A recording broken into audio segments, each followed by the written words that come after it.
I'm Marcos, the CEO of Woop Environmental. I've been in business for a bit over 6 years now, and I've also made it through that first year barrier twice now. And for the last 3 years, I've been helping the trades and restaurants stay open and be even more profitable throughout their first years and later on in their business. So here are 3 tips to keep you around your first few years of business. And as a thank you for clicking on this video, I'm gonna throw in an extra one at the end. When you're new to business, you're competing against businesses that may have been there for 10, 20, 50, maybe even 100 years. So what matters the most is that you start off and you get as much proof that you're good and you're as worthwhile as those established businesses. A really good way to do this is to do jobs for free at first. Now, a lot of people will tell you, hey, you can't be free, your time is valuable, this, and that. Cool. Your time is not valuable if your business has no sales. Your time becomes valuable once you have sales. And a great way to get sales is to have proof and to have people that vouch for you and that recommend you and that bring you sales. So the first thing I'd recommend is get as much proof as you can. You're gonna get a lot of experience, you're gonna get a lot of practice in, and your service will be better, which means once people are paying for you, they're not gonna be mad at you, you're not gonna make mistakes, and you're gonna do a great job. So you're gonna deserve the money they pay you and you'll be able to charge a higher price. Moving on to the second one, and that is get well connected.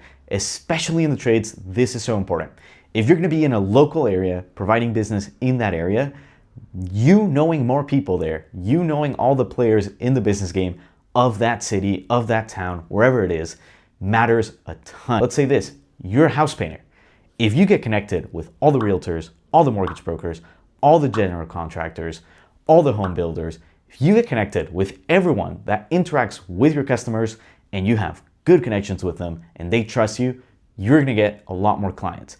Especially when you start off a business, get well connected. It will make life way easier. If you own a business and you want it to be a $10 million business, $1 billion company, or you just want to have a great business that feeds you and your family for many years to come join us on our free 5-week business scaler challenge. It's a free 5-week challenge, as I said, in which you get to scale your business along other business owners. So you get a lot of really valuable insight from many industries, and you also get to know that you're not alone in the struggles you have, and you get to solve those issues not only with my guidance, but also with the perspective of other business owners. Link is down in the description, and then I'll leave the rest of this little clip with some testimonials from previous participants so you can see what they found. We're talking about stuff that's not readily available every day. What you've given are specific, narrow focuses. I think it's worked very well. I've learned a lot. Moving on to the next one, and I think this is the real killer of businesses, and it's don't take stupid risks. Now, many of you could say that starting a business is a stupid risk.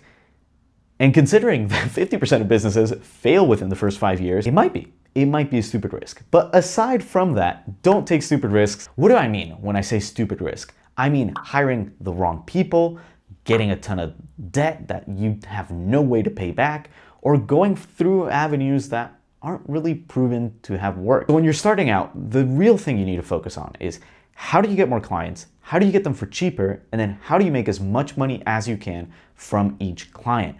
Those are the 3 things you need to focus on. Not buying this huge thing, buying that huge thing, getting in debt here, getting in debt there. And then finally, the bonus tip, which I kind of covered in the previous one, is you need to make enough money out of every single client. I see it a ton, especially with new businesses. They're not making enough off of clients. Now, they may price their jobs out perfectly, but you still are not making enough from clients. Well, you sell a warranty. You say, hey, look, for X amount of money, I will be back here this time next year, or this time in 2 years, or whenever you want to decide. You can choose that timeline. But I'll be back here, and if something goes wrong, I will take care of it. If you do windows, hey, you're going to be irrelevant for the majority of the year. Oh, our windows are really dirty. All right, let's get you in, you clean the windows, and then you disappear out of their mind. So what can you do? You can sell the next job. How would you do that? You can give an offer as, hey, if you pre-purchase your next window cleaning, you'll get 6 windows free, and we'll clean out your garbage bins for you, whatever you want. You need to make more money off clients, and you do that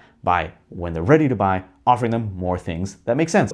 That's a really important thing. Make as much money as you can off your current clients, because getting clients is one of the hardest things when you start. And as an extra bonus, because I just thought about it and it's really important to add it onto here, Ask for referrals and reviews, right? When you're going out, getting all that free proof, you're trying to get the most out of every single client. Ask them to bring you referrals and to give you reviews, and make it easy for them to do so. Make sure you also ask for that, because that way, not only are you gonna be making enough money from that one client, you're gonna get more clients out of them. So make sure you ask for referrals. So that's 5 tips. If you're starting a new business, make sure that you get as much proof as you can and as quickly as possible.